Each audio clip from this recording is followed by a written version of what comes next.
Ibu Rohmi ini sekarang kan ketua partai. Apakah nanti di Pilkada 2024 mencalonkan diri menjadi wakil gubernur atau menjadi gubernur? Ya, kalau ditanya sekarang menjadi gubernur.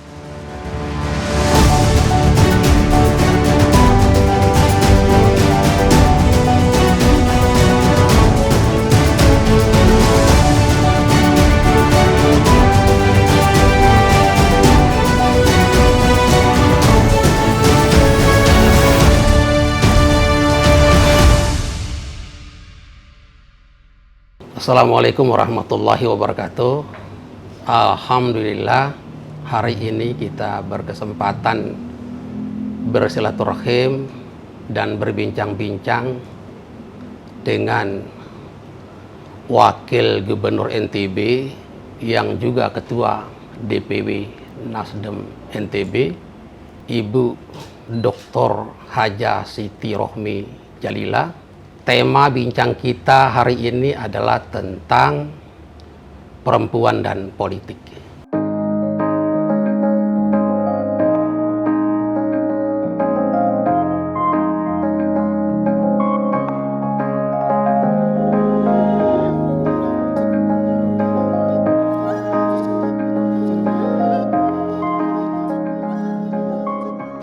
Apa kabar Ibu? Sehat? Baik, alhamdulillah sehat. Kepengurusan Partai Nasdem di provinsi dan kabupaten kota sudah terbentuk semua, Ibu? Alhamdulillah sudah terbentuk. Komposisi perempuan dan laki-laki berapa persen, Ibu? Kalau di Nasdem memang wajib itu minimal 30% dan itu terpenuhi. Jadi memang peran perempuan di dalam politik itu dikedepankan di situ. Dan perempuan yang masuk di dalam kepengurusan juga memang betul-betul kita lihat ya, sesuai sama kapasitasnya. Karena memang itu kan sangat menentukan nanti bagaimana kiprahnya di dalam membesarkan Partai Nasdem. Ya alhamdulillah sudah selesai. Kalau anggota DPR kabupaten kota, provinsi dan pusat dari Partai Nasdem sudah mencapai 30% enggak kuotanya? Belum. Jadi memang ini PR kita. Mungkin bukan hanya PR Partai Nasdem ya, tapi PR dari semua partai politik yang ada di NTB dan Indonesia. Tapi kalau secara nasional anggota DPR RI dari Partai Nasdem itu banyak. Gitu. Tapi untuk di NTB memang ini PR kita juga. Baik untuk kabupaten, provinsi, itu kita dorong ke depan. Agar perempuan-perempuan berani untuk mencalonkan diri dan berani bertarung. Ya, percaya diri, memiliki kepercayaan diri yang tinggi untuk bertarung menjadi anggota legislatif maupun eksekutif. Kalau di pencalonan ya 30% ya, hanya keterpilihannya yang tidak 30%. Ya, kalau pencalonan wajib. 30% ya. Gitu. Nah, kenapa misalnya, kenapa kok enggak terpilih ya? Ya kalau Pak Agus tanya kenapa tidak terpilih, ini memang bicara holistik ya, bicara yang sesuatu yang keterkaitan satu sama lainnya itu. Kalau perempuan pilih perempuan misalnya kan mungkin jumlahnya bisa 30% bahkan lebih itu. Iya. Kalau secara kuantitatif kita bisa bilang seperti itu ya, karena komposisi perempuan laki-laki kan malah lebih banyak perempuan sedikit. Tetap untuk NTB ya, tetapi kan itu tidak bisa seperti itu, gitu. Kembali juga ke kita perempuannya, gitu. Bagaimana agar perempuan NTB ini memiliki optimisme, kepercayaan diri yang tinggi.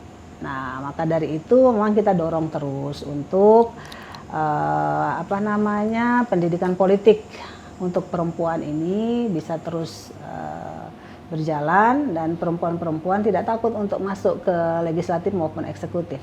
Tapi saya pikir sekarang sepertinya perempuan di NTB sudah semakin percaya diri ya, karena sudah banyak perempuan-perempuan NTB yang masuk ke eksekutif terpilih saya sendiri sebagai wakil gubernur, kemudian ada bupati juga seperti di Bima, Bupati Bima, kemudian wakil bupati Lombok Barat, wakil bupati Sumbawa, gitu kan. Jadi ini semua kan menjadi contoh.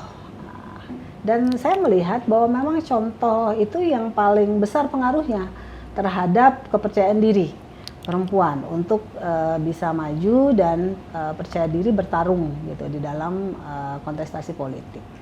Kalau dari sisi kuantitas ya, mungkin sedikit ya, belum 30%. Iya. Tapi dari sisi kualitas ini luar biasa juga perempuan di NTB. Bagaimana Ya, Ibu membacanya ini? Misalnya ya, alhamdulillah. ada ketua DPR Lombok Barat, ketua DPRD Ya. NTB, wakil gubernur, bupati, wakil bupati. Iya, ya alhamdulillah. Itu yang saya bilang tadi. Ini memang di NTB ini sinyal yang sangat positif ya untuk perempuan NTB untuk berani berkompetisi.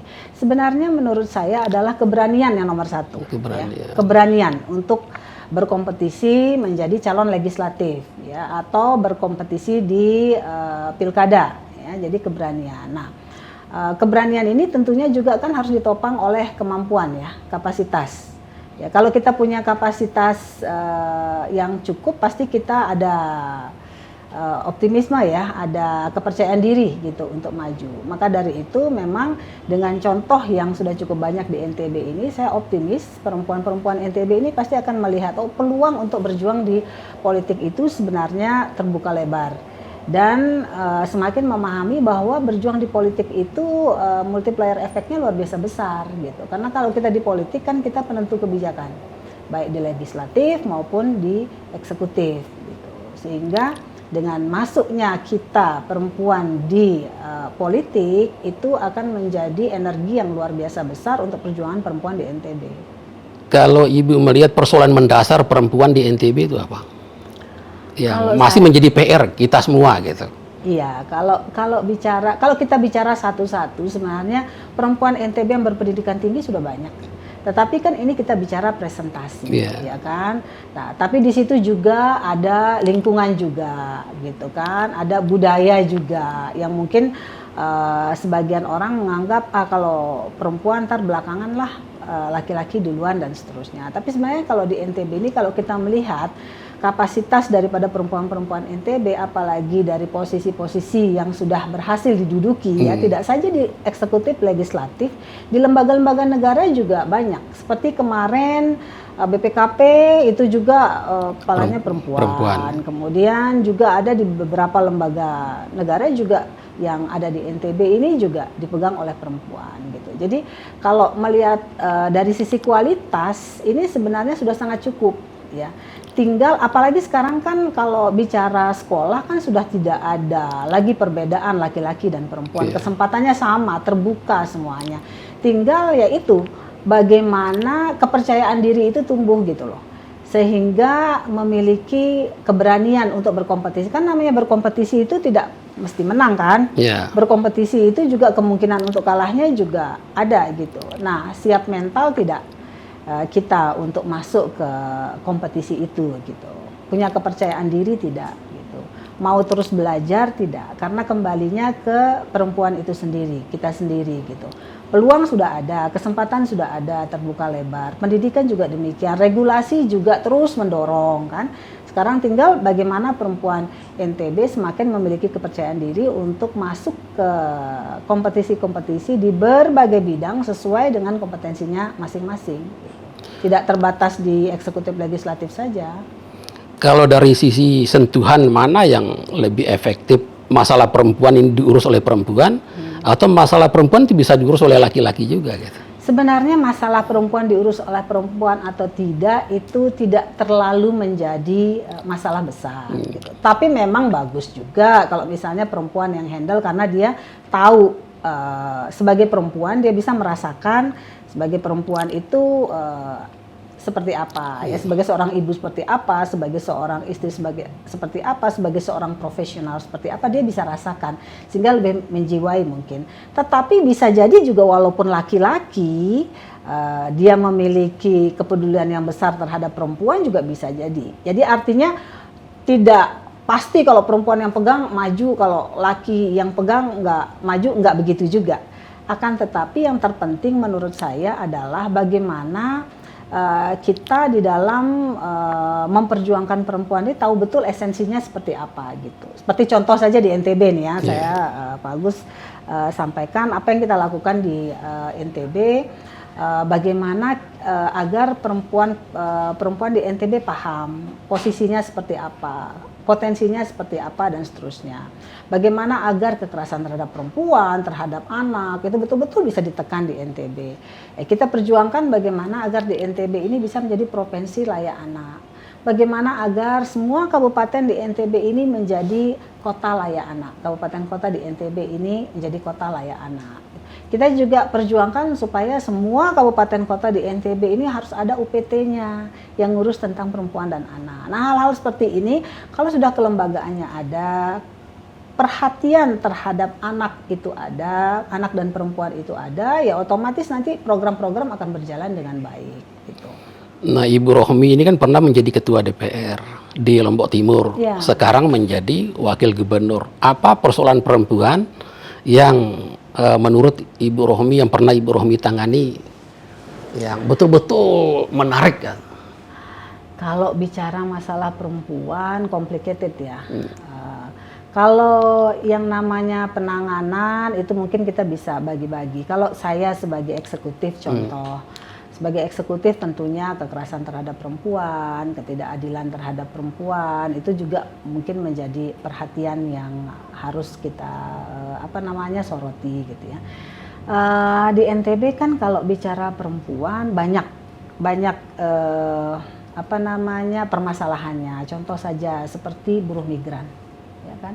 Buruh migran ini kan kita tidak bisa menutup mata, dari NTB banyak sekali yang menjadi buruh migran, perempuan-perempuan yang menjadi buruh migran di NTB, di mana mereka pergi ke luar negeri meninggalkan anaknya, ya kemudian anaknya dititip ke neneknya atau keluarganya lah gitu, yang akhirnya ini menjadi satu rangkaian yang tidak putus gitu, mana namanya anak dititip oleh neneknya, mungkin neneknya yang namanya orang tua kurang care dan seterusnya, anaknya kemudian menjadi gizi buruk, stunting dan seterusnya. Ini banyak terjadi di NTB, dan saya terus terang kalau untuk masalah ini cukup kita di provinsi itu punya program namanya Zero Unprocedural Migran. Artinya kita sudah tidak mau lagi ke depan di NTB ini ada buruh migran yang ilegal, apalagi perempuan ya. Kemudian dia keluar tapi tidak jelas nasibnya seperti apa di luar. Kan idealnya kalau namanya orang kerja di luar negeri, apalagi dia perempuan, ya dia harus punya kompetensi lah gitu. Pada saat dia di luar, dia harus bisa dikontak kapanpun keluarganya mau kontak dia. Harusnya kan seperti itu. Kemudian juga dia harus terjamin semuanya, keselamatannya lah ya, jaminan kesehatan dan lain sebagainya itu kan harus terjamin gitu. Tapi kan yang ada sekarang tidak seperti itu gitu. Sehingga ini yang kita terus kerjasamakan dengan pemerintah pusat, dan sekarang bagus sudah kan komitmennya di pemerintah pusat juga. Sekarang seperti contohnya dengan Malaysia itu sudah lebih ketat lagi sekarang, jadi perjanjian antara pemerintah Indonesia dengan Malaysia itu sudah semakin memanusiakan buruh migran kita, sehingga ke depan kalau ada buruh migran apalagi perempuan yang keluar itu harus kita yakinkan betul dia memiliki kompetensi, kemudian dia keluar itu betul-betul untuk hal yang bisa betul-betul meningkatkan kehidupannya. Kalau tidak, kenapa harus keluar? Ya di NTB saja gitu. Itu juga yang harus kita dorong, bagaimana agar UMKM maju ya, supaya calon-calon buruh migran ini lebih memilih berusaha di NTB daripada harus keluar gitu. Kecuali kalau yang memiliki kapasitas lebih, misalnya ada tenaga kesehatan, misalnya ya engineer. Kalau itu kan memang harganya juga tinggi ya. Dan itu bagus juga untuk Indonesia kalau itu gitu. Jadi itu kalau yang seperti itu kita dorong. Tapi kalau yang buruh migran yang sekedar menjadi pembantu rumah tangga itu kita dorong agar dia lebih berusaha di daerah. Bersemangat untuk mau berusaha di daerah. Kadang-kadang kalau effortnya sama atau kerja kerasnya sama antara dia kerja di luar sama di daerah, mungkin dia dapatnya lebih banyak di daerah gitu loh. Jadi kan kadang-kadang itu yang harus kita jangan malu untuk kerja keras di daerah sendiri. Jangan malu untuk bekerja. Tidak harus pakai seragam ya, kita kerja seperti berjualan dan lain sebagainya, tapi kalau kita kerja keras kan bisa menjadi orang yang sukses gitu, daripada kita harus keluar kemudian di sana menjadi buruh, menjadi apa, kemudian tidak tertangani dengan baik dan seterusnya. Selama itu legal, memiliki kompetensi, ya pasti akan kita dorong. Tapi kalau yang ilegal kemudian berakibat hal yang sangat buruk, dirinya sendiri pun tidak selamat, anaknya, keluarganya juga bermasalah dan lain sebagainya, itu yang sangat tidak kita inginkan. Nah, itu sih yang paling membuat saya miris ya. Selain tentunya kasus-kasus lain juga seperti ada juga kasus-kasus kekerasan terhadap perempuan ya dan lain sebagainya. Itu sih, Pak. Kembali ke Partai Nasdem ini. Target perolehan kursi di legislatif 2024 berapa persen naiknya gitu target? Ya, jadi namanya kita di partai pasti inginnya targetnya itu semua dapil harus ada yang mewakili gitu. Itu target minimalnya. Jadi target minimal semua dapil ada yang mewakili, baik kabupaten, kota maupun provinsi. Jadi targetnya pimpinan dewan gitu. Kalau untuk kepala daerah dan wakil kepala daerah, mungkin Nasdem juga punya target di kabupaten kota. Ya pastilah kita punya target juga. Untuk kabupaten kota, setiap kabupaten kota gitu kita ada calon-calon kepala daerah. Bahkan beberapa kan incumbent juga. Nah, Ibu Rohmi ini sekarang kan ketua partai. Apakah nanti di Pilkada 2024 mencalonkan diri menjadi wakil gubernur atau menjadi gubernur? Ya, kalau ditanya sekarang menjadi gubernur atau wakil gubernur, saya nggak bisa jawab. Tapi yang jelas adalah kita kan kalau berbicara perjuangan itu kan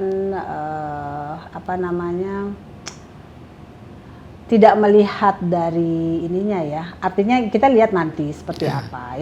Yang jelas tentunya kalau masyarakat NTB memberikan kesempatan pada saya untuk melanjutkan pengabdian di NTB, insya Allah kita akan lanjutkan pengabdian di NTB gitu. Jadi ya kita ngadepin politik ini santai-santai aja Pak Agus.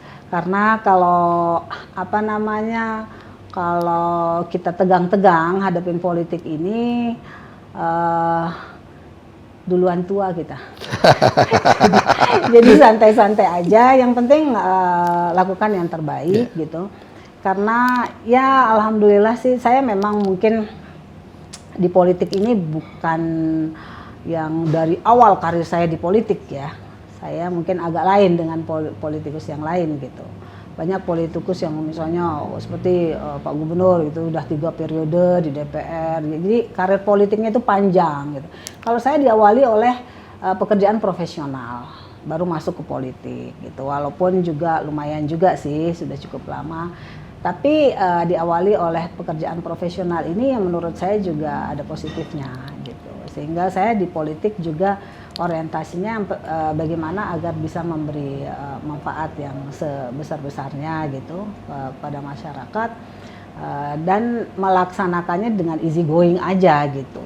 Tidak pernah yang terlalu apapun harus kita lakukan, yang penting ini itu. Saya nggak memegang prinsip itu Pak Agus. Jadi kalau mau tujuannya bagus, jalannya juga harus bagus gitu. Kalau udah niatnya bagus, tujuannya bagus, jalannya juga harus bagus. Dan lebih kepada banyak bersyukur dan lakukan yang terbaik, pasti Allah akan tunjukkan itu jalan. Gitu. Cita-cita sejak kecil itu apa? Memang jadi politisi, jadi pemimpin? Enggak, sama sekali. Jadi saya ini kan background teknik kimia Pak Agus. Jadi Terus cita-citanya apa waktu itu? cita-cita saya engineer lah. Oh, gitu. Kalau waktu Tapi masih tiba-tiba kecil, jadi wakil gubernur, tiba-tiba ya, jadi ketua partai kan? waktu masih kecil, kalau ditanya cita-citanya apa, mau jadi apa, engineer, gitu kan.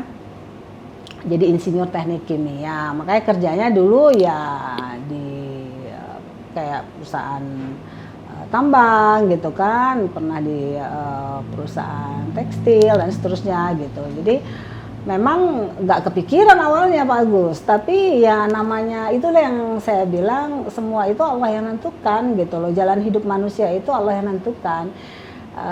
Kalau Umi saya itu selalu bilang bahwa kalau kita dalam hidup itu capaiannya jangan jadi apa, tapi jadi orang yang paling bermanfaat untuk umat gitu.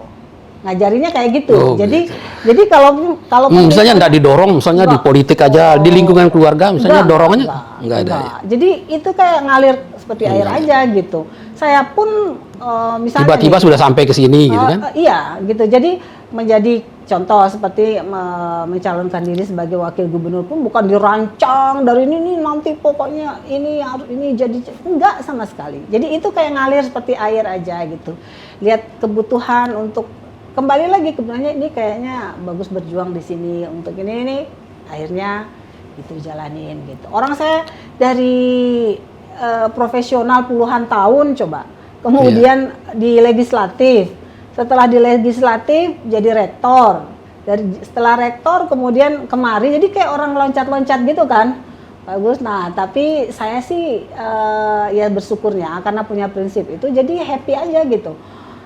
Kerja di profesional happy gitu kan, diambil positifnya, kemudian di legislatif juga senang-senang aja, walaupun memang pasti ada ininya, kita kerja di profesional pindah ke legislatif itu kan sesuatu yang sangat kontras ya gitu ya, ada shocknya sih memang pada saat awal, tapi ya alhamdulillah karena memang punya saudara yang lebih dulu di politik, banyak belajar dari beliau gitu kan, jadi bisa smooth gitu.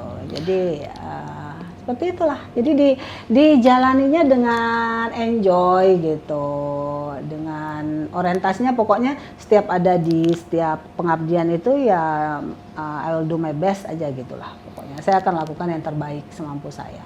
Masalah nanti kemudian stepnya bagaimana itu ya nanti Allah akan kasih jalan gitu. Karena perempuan, lingkungan keluarga tidak membatasi ya untuk berkarir misalnya di politik di mana gitu. Enggak, alhamdulillah keluarga saya termasuk keluarga yang saya pikir terbuka ya, dan itu sangat besar efeknya terhadap saya dan adik-adik saya semua. Saya kan anak paling besar Pak. Jadi saya dan adik-adik saya tidak ada tuh dibatasin harus itu harus ini, bebas, yang penting bermanfaat gitu. Bermanfaat untuk umat. Itu ujungnya ke situ gitu. Mau jadi apa? Makanya ada yang seperti saya engineer, ada juga yang fokus di agama, kemudian ada juga yang di ekonomi, kemudian ada yang di IT, ahli IT juga ada saudara saya. Jadi kita tergantung passion kita masing-masing gitu. Tapi tinggal bagaimana itu nantinya bisa manfaat untuk umat gitu. Jadi semuanya dijalanin dengan enjoy aja gitu. Kalau kemudian nantinya jadi, makanya kalau Pak Agus tanya sekarang mau jadi ini atau ini gitu, ya saya nggak bisa jawab sekarang. Gitu. Nanti kita lihat aja seperti apa ke depan. Terima kasih Bu Rohmi atas waktu dan kesempatannya berbincang-bincang dengan kami hari ini. Lebih kurangnya mohon maaf. Wassalamualaikum warahmatullahi wabarakatuh. Waalaikumsalam warahmatullahi wabarakatuh.